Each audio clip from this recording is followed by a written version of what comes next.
Investigating fake teachers' qualifications. A female who was arrested at the South African Council for Educators premises in May this year has been found guilty of presenting a fake certificate. The imposter was convicted in the Pretoria Commercial Crimes Court last week, sentenced to 12 months in prison. Now, this was suspended for 3 years on condition that she's not found guilty of a similar offence. The council is expected to present a further 18 cases to the Hawks for investigation. For more on the story now, we're joined by Themba Ndlovu from the South African Council for Educators from our studios in Pretoria. Thanks very much, Themba, for joining us. A shocking turn of events this, but clearly not something that's new, given still 18 cases presented to the Hawks for investigation. It's really shocking events, and it's something that is disturbing to council, that there are people out there who are still prepared to take chances to become teachers and destroy the future of our country, because we believe teaching as a profession is a noble profession, and it's only people that are properly qualified to become teachers that need to be allowed to work with learners. So if such people are bringing fraudulent qualifications, purporting to be teachers, it's quite a disturbing phenomenon. Themba, so where do these fake certificates come from? So we've now seen this one arrest and this one sentence being handed down, but will the investigation go even further to who's handing out these fake certificates? That's one of the things that we're raising with the Hawks, that whilst we have these people that have been caught, we need to go further in terms of investigations to establish where exactly these certificates are coming from, because unless we're able to deal with the source of where they come from, we are not going to win this battle. So we, the Hawks and the SAPS actually are working on this matter to establish exactly where these people are getting this certificate from. So this woman who... At this stage, we cannot be able to say, where exactly are they coming from, but hopefully the police would be able to make a breakthrough so that we stop this rot from happening in our country. Now, just give us some more detail on the woman who was arrested on your premises in May this year. How long was she teaching for? How did it come to your attention that her certificate was in fact fake?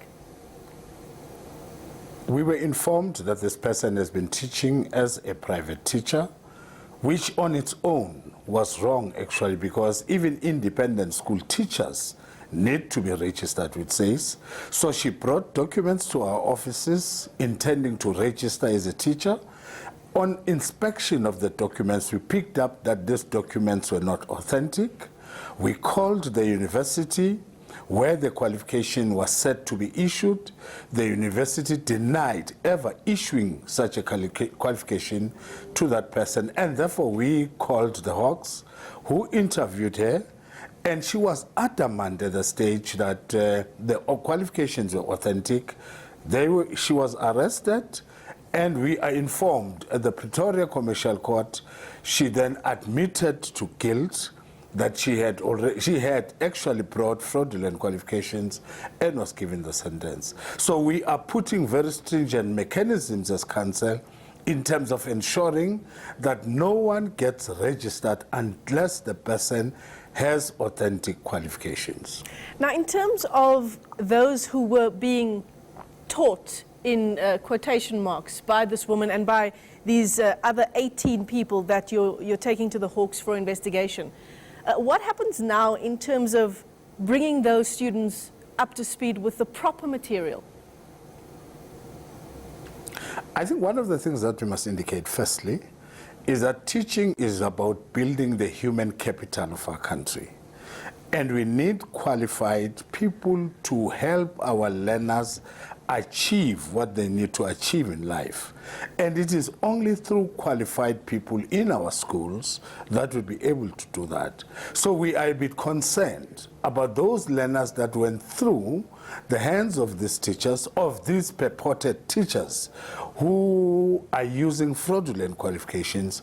We are worried about them, and our own analysis is that most of them are teaching at foundation phase, which has got a very negative impact in terms of the foundation that is being laid. And therefore, as council would be looking at engaging with the schools where these people were teaching to look at how best those learners that were taught by these people are assisted, to look at the possibility of ensuring that we also engage with the teachers at those schools, the correct and real teachers, to say what is it that they can do to assist those kids that have been unfortunate to be taught by these fraudulent individuals. Yeah, absolutely. Well, thanks very much for coming into our Pretoria studios and unpacking this issue for us. That was Themba Ndlovu. He is from the South African Council for Educators.